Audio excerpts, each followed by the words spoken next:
Today on the Genus Brewing channel, we are brewing up a New England style, hazy style, something, whatever you want to call it these days, IPA. Boom! We're bashing in as we speak, so stay tuned if you want to learn some tips on how to do this style, as well as learn about how the style has changed and evolved over the years into the beast that it now is. Yep, we'll show you all our secrets and all the fancynesses that we do methodologically, and so you'll want to see that. Stay tuned. Meow.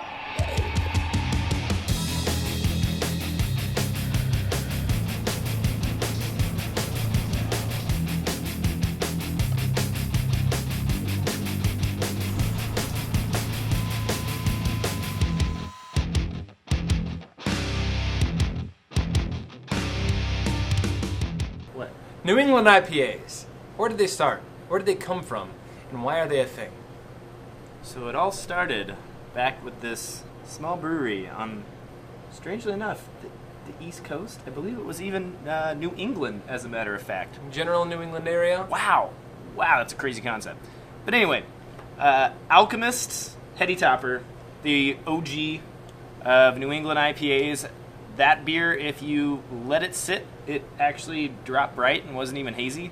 But it was one of the very first beers that people were drinking really fresh. So it still had yeast suspension in it, and it was hazy, and it also had a somewhat higher chloride to sulfate ratio, which was the opposite of the West Coast IPAs at the time. This was 14 years ago, by the way. I think it was 14-ish years ago now. It was a long time ago. I have no idea the exact date. I know it was really popular. It was so popular, in fact, that this small town in, is it Vermont? Is that where it is? Yes. This small town would get just inundated with people every time that they would announce they are releasing the next batch of Heady Topper. They were releasing it so fast and so fast that it wouldn't allow the yeast to drop out. It was still hazy when it got into the cans, and people would take it home and drink it fresh, and they would sell it on eBay for way too expensive, and the people who bought it for way too expensive were not getting the same beer because it was at that point not fresh. Yeah. This ultimately kind of got whiffed from some other breweries, and then the next kind of popular one would be Trillium, and I don't remember exactly, but it was quite a few years back now still. Yeah.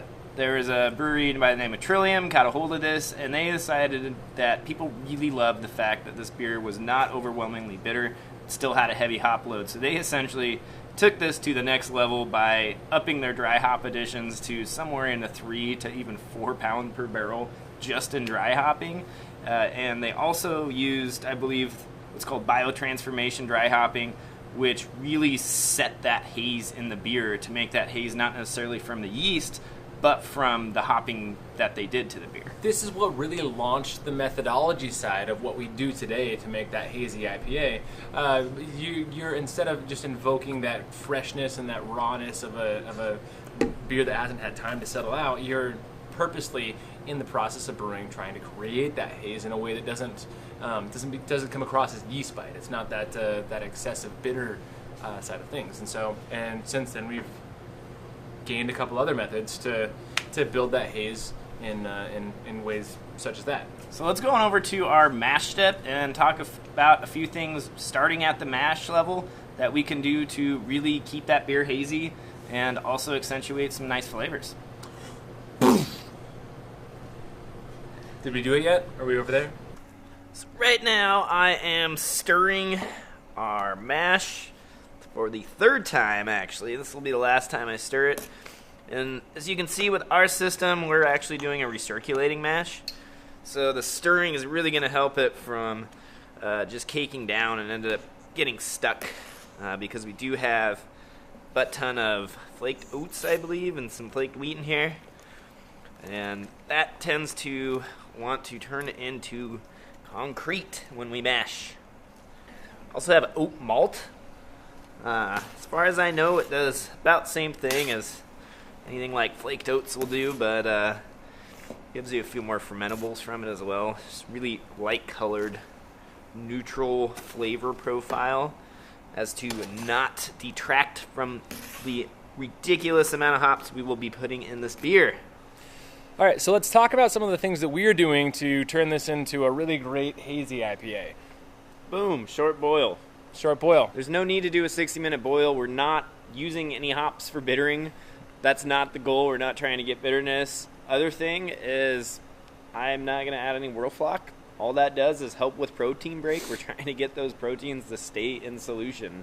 We also did some water chemistry on this. We made sure that we have a higher chloride to sulfate ratio than we would in a normal beer. Normally we go for higher sulfates. We use a little bit more gypsum. In this one we're going higher chlorides. So by doing that we added a little bit of gypsum, but we also added sodium chloride and calcium chloride. The ascorbic acid is a natural antioxidant, and so that's going to help us from turning it into ugly, fruity, oxidized hoppy beer.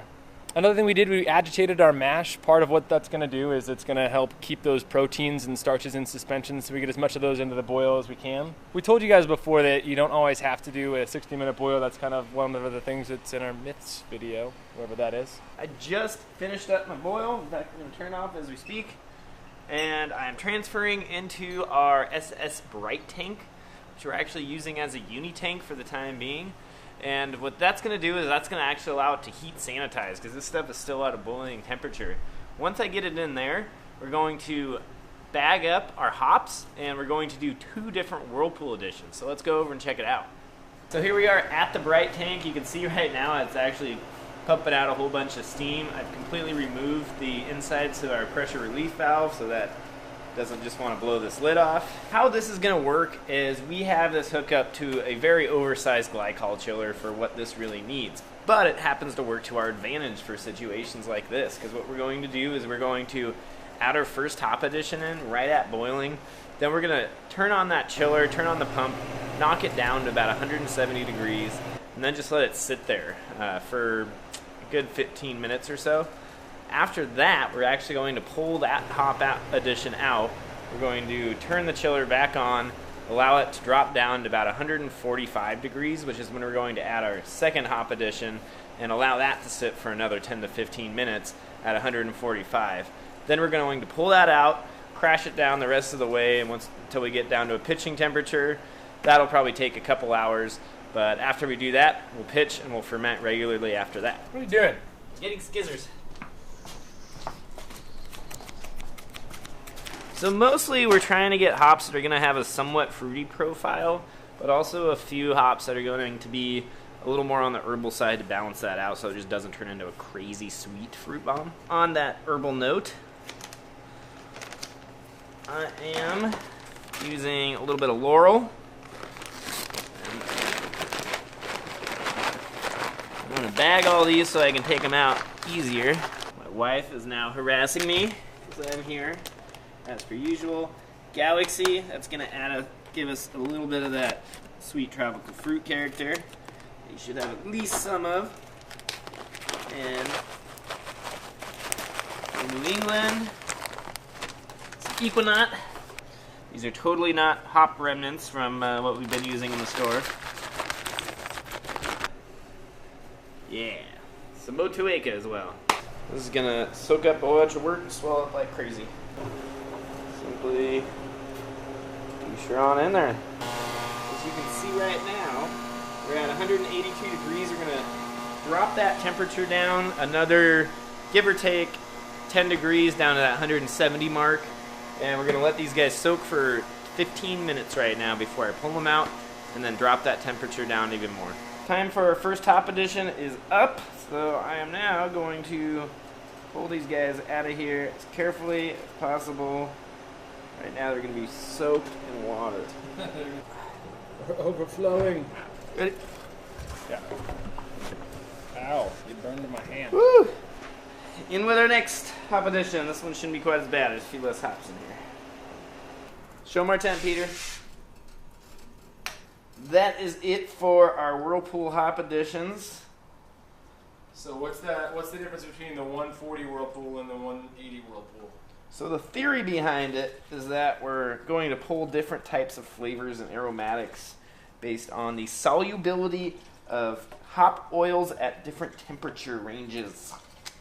That's your nerd out for the day, folks. Yeah. Day 3. And so after this, what we're going to do is we're actually going to add our first dry hop, and we're going to seal it off. So for the rest of this, we're going to pressure ferment, include a little spunding in there to get our natural carbonation on top of all this, and that's our strategy. Right now we're sitting at 65-degree fermentation temps. And I actually just brought that down a little bit from we were sitting at 69, so I'm going to try to shoot right in between there. What yeast are we using now? We're using 1056, aren't we? Yeah. Classic American. It's got, it's got a wide temperature range. You don't need to use the Conan strain. You don't need to use juice or any of those classic hazy IPA strains to make a good New England IPA. Methodology is way more important than the yeast that you use.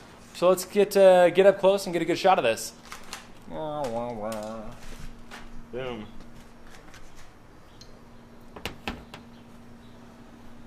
I'm going to use some Simcoe for our first dry hop. It's going to be a great hop because it's going to give you that sort of pineapple, some kind of tropical fruit notes to it. Really going to be a great complement to this beer.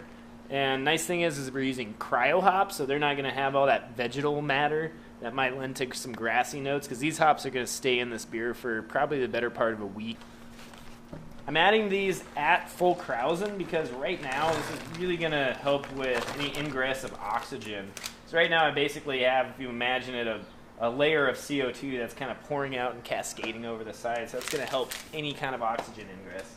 As these hops dissolve during this fermentation, there's going to be a biochemical reaction known as biotransformation. So, Peter, how does this biotransformation really work, and why do we want to do it so badly? Biotransformation, what it does is it actually takes parts, the aromatic parts from the hops, and even some like a chlorophyll kind of planty parts from the hops, and turns it into a softer, stable compound that creates flavor and aroma in the beer. And so it gives you really intense aromatics that aren't suspect to volatilization, as you would find in a lot of really fresh non-hazy style IPAs or non-biotransformed dry hopped IPAs, for example. That really bright, fun aroma and flavor that comes from that knocks out really fast. If you get really heavily dry hopped beer 2 weeks after it's dry hopped, a lot of that's gone away already. Also, reading up on some of the beer science, really recent developments actually, is that biotransformation literally takes certain volatile aromatic compounds that might not be desirable in beer, something like your grassiness or like sharp peppery bite, and change those into more of those nice, light, fruity compounds that obviously New England IPA is known for. It takes your harshness and turns it into softness. Who would have thought that's a great thing?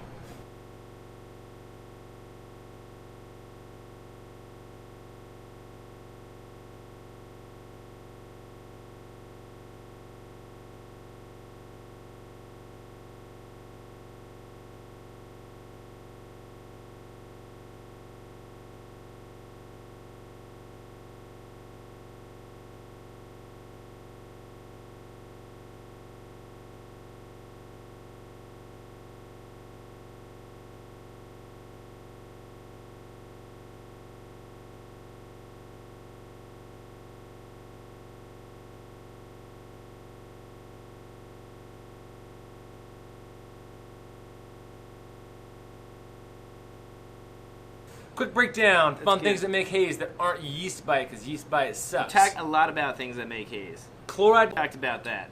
Gristy goodness that's not barley. Already talked about that. Keep going. Biotransformation hops. Already talked about that. Stirring your mash a bunch load. Already talked about that. Kegging it super early. Nah. That's not a thing. That's not a thing. That's not a good thing. But anyway. That gets you yeast, so. That is our recap. Unfortunately, we don't have a beer to drink today because it blew. But with that said, I think that concludes our video. That's right. Instead, we're going to be drinking a beer that you will find in an upcoming video that is a Kettle Sour done with the Brewer's Edge Mash and Boil. Stay tuned for that. Like, subscribe, comment below, ring the bell if you like notifications and want to know when we have new videos so you can always watch them fresh. Till next time, New England on. Bow. Why didn't you not have a beer? Pretty good. I could have done better. That was hot on my nuts. He just peed himself. I'm going to take care of some bird issues. Alright, you're on, bird. Yeah, are you still recording me? Yeah? Yeah, you're recording me? Yeah. Bird. Birds, I'm gonna take this bird. Fly away, bird. Fly away. There's some up on the pole over there you should get. Ah! They're too far. Oh no. Now they're just tweeting to spite me. Yeah. They're the Donald Trump birds. That was so bad it was funny. Hey, oh. What's up, YouTube world? Doing the Haze Craze thing. Haze Craze. Sweet. I think that's about as slick as a diarrhea on a Sunday morning. That's weird.